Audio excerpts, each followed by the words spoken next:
everybody. Let's talk about this latest episode of Game of Thrones, Season 6, Episode 8. So, in this recap, I'm basically going to jump around a little bit. So, let's start off with the Hound. So, from last week's episode, we know that some members of the Brotherhood came and slaughtered the group of people that the Hound was with. And they were peace loving people. They weren't hurting anyone, they weren't messing with anybody. But, some members of the Brotherhood still came through and slaughtered them all.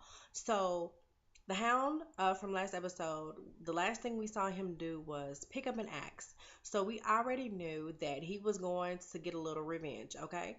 So as he's looking for these members of the Brotherhood, he walks up on like a small little camp of them, and he just basically starts hacking away. The only question that he asked was, "Where's the rest of them?" Because they ran. And the guy was like, I'm not telling you where they are. And he's like, well, whatever. I'm still going to kill all of y'all. So he basically slaughtered, 90% of the people, right? Okay, so later on, as he's walking through, he comes upon some more members of the Brotherhood. And they're basically the leaders. And please don't ask me their names. I'm so bad with it. But the leaders of the Brotherhood. And they had the rest of the guys that had committed the murder, they had them with nooses around their necks. They were about to hang them because, of course, they didn't agree with them killing those people. And so the Hound basically says, well, even though you're about to kill them, you need to let me get them because I want my revenge. And so the guy's like, well, you can get two of them. So, the Hound walks up to hack them or whatever, and they're like, no, you're not gonna slaughter them. The only thing you can do is knock this chair out from under him and kill him. So the Hound is like, man, y'all took all the fun out of it, right? So he kills his two, and then later, they're all killed. And so the Brotherhood actually sits him down and talks to him, and basically proposes that he joins them, especially because the White Walkers are coming. So the Hound looks like he's considering it. Over in King's Landing, um, the Faith, they come to get Cersei. And of course, she refuses, and they're like, look, if you don't come with us, then it's going to get violent. And she's like, well, I choose violence. So she steps out of the way, and, the mountain monster steps up, and he's like, what y'all going to do? So one of the guys like slings this axe into his chest, and it gets stuck, and they're like, oh, what have we ran up into, right? So the mountain like grabs one of them and like rips his head off, and it's just looking at him like, who's next? And of course they leave. What they gonna do? What is they gonna do to the mountain? Come on now. So anyway, later on in the episode, we see Cersei, and she's going to see, it looks like Tommen, and they're in the main hall, and they're there because Tommen is going to give this royal announcement. But nobody told Cersei that he was doing it. So she just showed up, and she's like, why y'all didn't let me know? So anywho, after she gets embarrassed because she can't stand beside Tommen, she got to go stand over there where the regular noble ladies have to stand. Um, Tommen tells what this royal announcement is. And the royal announcement is that there's going to be no more trial by combat. So Cersei is going to have to go before the Seven Scepters Council or whatever and atone for her crimes, whatever. Like, she's really going to be put on trial. And she can't use the mountain. Like, they just banished it just then. How convenient, right? And I'm just thinking, Tommen, you so stupid. Like, look, even though Cersei is a monster, she is a monster. Let's never ever get it twisted. It's only the only thing that separates her from the mountain is the actual physical deformity. Because underneath it all, honey, she is a monster. Okay? But it's still your mother. It's still your mom. Like, she may not have love for a lot of people, but she loves her kids. Okay? And Tommen is just brainwashed.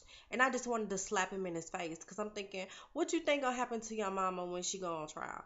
I ain't even thinking about Loris because whatever, honey. But really, what you think gonna happen to Cersei? And I kind of felt sorry for her for a second in that instant because I was just thinking she was gonna get to use the mountain, but I guess she ain't. And she was just standing there looking like, oh, Jaime got to come through.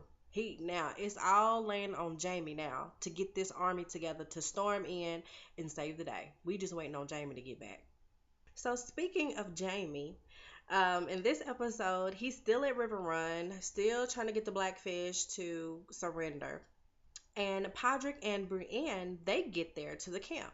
And so they have this moment where Brienne and Jaime get to see each other. And this whole time, you can tell that they still have this chemistry. And I'm just like, Jaime, just kiss her and get it over with. Oh my goodness, they make me so sick. But I guess they're trying to say, Cersei has Jaime's heart. I guess, whatever. But the real reason why she's there is to say that she wants Blackfish to come with her and the army to come with her so that they can go help Sansa in this fight for the North. And Jaime tells her, well, we're trying to get Blackfish and them to surrender so that we can let the Freys take over this castle again. And so they basically said, if Brienne couldn't convince the Blackfish to surrender, then she would fight with him because her allegiance is with Sansa. And he was basically like, well, I hope it don't come down to that. And you can tell they both really don't want to fight each other at all. And so how about Bronn asking Podrick if he'd hit it? Talking about Brienne. He needs to quit. And then he was like, I'd hit it. Bronn, really? And he's like, you think Jaime hitting it? Is this really what we're gonna talk about right now? But I mean, I don't expect nothing less from Bronn. He is crazy, okay? He just be saying all kind of silly stuff. I really miss him and Tyrion together. But him and Jaime is still funny. It's still the comic relief. So he's standing there, trying to help Podrick learn how to fight. That was a good moment. So Brienne, she goes and she has a meeting with the Blackfish. And of course, he's so stubborn. He's like, look, I'm not going to surrender and I don't know what to tell you to do. So she tells Podrick to get a raven together and because she's going to send it to Sansa and say she failed. She didn't get to do what she was sent there to do. Oh, before I forget, um, Brienne tried to give Jaime the sword back that he had given her. And he told her, it's yours. It's always been yours. Just the way he said it, just, oh, honey, if y'all don't just, they get on my nerves. Don't pin them against each other. Why are they pinning them against each other? They should be on the same side. Anyway, moving on. So later on, Jaime goes to see Admir Tully. And they have this whole conversation or whatever. And Jaime basically tells him that he needs to persuade Blackfish to surrender so that they can take the castle. And Admir is kind of like, why would I do that? I'm not doing that. And then Jaime, oh my goodness, Jaime, he threatens to catapult his baby over through the castle if he doesn't comply to what he says. And he's like, I'll kill every Tully on the face of the earth if that's what it takes to get this done. Because he said, something that was very similar between Caitlyn and Cersei was that they both have a love for their kids. And Amir was like, man, don't be trying to compare my sister to your sister. We ain't here for all of that. Cut it out. But Jaime was like, look, I understand how much somebody would go to the extreme for love, and I love Cersei. And this is what I need to do to help her. So please believe I will go balls to the wall and go crazy on everybody up in here. I will destroy everything in my path to get it popping, to get it done. And so, Amir was like, oh, he's really serious. And he really was. And I was thinking, Jaime, really? Okay, well, whatever. Cersei got that. Okay. But anywho, fast forward a little bit. Later on, Edmure goes to the gate and he's like, let down the gate, let me in. And so as soon as he gets in there, he's like, everybody put down your weapons and surrender. And let them in. Let Jaime and them in. This is pretty much over. Okay. He was like, you ain't finna be catapulting my baby nowhere. Okay, you crazy. And so then we see that Blackfish actually had shown Brienne and Podrick this little trail, to get away so they can escape. And so he tells Brienne that, don't give up on Sansa. You would serve her better than me at this point. So go back and be by her side, basically, right? And so Blackfish is like, I'm gonna holler at y'all later. I gotta go fight some of these guards. I haven't had a good fight in a long time. So he pulls out his sword and he runs. He goes blazing into the heat of the battle or whatever, right? So Brienne them leaves and Blackfish gets killed. But he went out like a soldier, I'm sure, right? I'm sure he did. And so as Brienne is leaving, her and Podrick are on this boat, and the only person that's actually standing on in the front of the castle, looking at the water or whatever, is Jaime. So Jaime sees this one little boat floating away, and even from the distance, he knew it was Brienne. So he puts up his little hand and waves, and she puts up her hand and waves. And it was just a real touching moment between the two of them. Like I said, I don't think that they really want to go against each other, but if they absolutely have to and it's unavoidable, then it probably will. But I mean, Jaime got his own thing going on at King's Landing. Brienne is trying to get this stuff together with Sansa to fight for the North. I mean, I just don't think their paths are going to cross until the final battle with the White Walkers. And that means every living human is going to be on the same side because we got to fight the undead. Okay? So over in Marine, the city is flourishing and things are starting to get back to normal. And you have the priestesses of the Lord of Light, right? They're out doing what they were supposed to do, what Tyrion had persuaded them to do, basically talk about Daenerys and how wonderful and great she is and how she saved all the people and how she's such a great queen and blah blah blah, right? Okay, so they're doing that. And then we find out that Varys is actually leaving. He has something that he has to go do. And he tells Tyrion, that everything is gonna be cool. Just, hold down the fort and I'll be back. It's all good. And they leave each other. And you can tell that neither one of them want to part ways, but they do anyway, because Varys, he's always got his hand in something, honey. So whatever he's going off to do will probably connect with something in the future to help everybody out. This is just Varys. He's like Littlefinger. He got his hand in everything, right? So then they cut to this scene where, of course, I love Tyrion. He's trying to get Grey Worm and Missandei to tell him a joke. And at first they're like, man, we don't know no jokes. We've been slaves all this time. We ain't got time to be sitting around telling no jokes. So Tyrion makes them, gives them a glass of wine, trying to loosen them up and have a drink. So they all take turns telling jokes. And it was so cute because Grey Worm, he said a joke and Missandei started laughing. And just watching her laugh, this big grin came across his face. It was so cute. I was like, oh, y'all are so cute together. But that moment was shortly lived because 2 seconds later, after Grey Worm is sitting there grinning in her face, they hear this boom, boom, boom, right? So they go look out the window, and guess who it is? The Masters. They got this whole fleet of boats, and they basically coming in to start a war. And this whole time, Grey Worm is just looking at Tyrion like, look, dude, we tried to tell you. Like, we tried to say you cannot give these people an inch because they'll take 8,000 miles. Like, you can't give them no leeway. Look how they acting. It ain't no peace between us. So Tyrion is trying to apologize and be like, dang, man, my bad. And they're like, look. Don't be trying to tell us how to, do the army, how to lead this army. You was good at strategizing and your little strategy didn't work. So let me decide what we about to do with this army. So Grey Worm is trying to get a plan together. And then they hear this bump at the door and they're like, okay, everybody got their guards up and they was just waiting on, the enemy to come in the door. And they open the door, and in comes Daenerys, right at the nick of time. And as she's coming in, you can see her dragon flying in the background. Drogon, I'm assuming.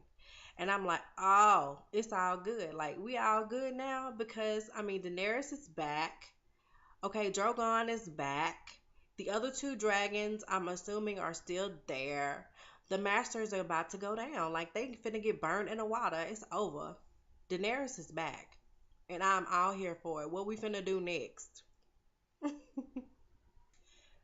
Last episode, of course, y'all already know I was scared to death because Arya got stabbed up and I was just terrified. So then in this episode, we see that Arya is hiding out in the actress's, the actress that she was supposed to kill. She's hiding out in her dressing room and she's laying there all stabbed up and bleeding. So the actress takes Arya home and she basically nurses her back to health.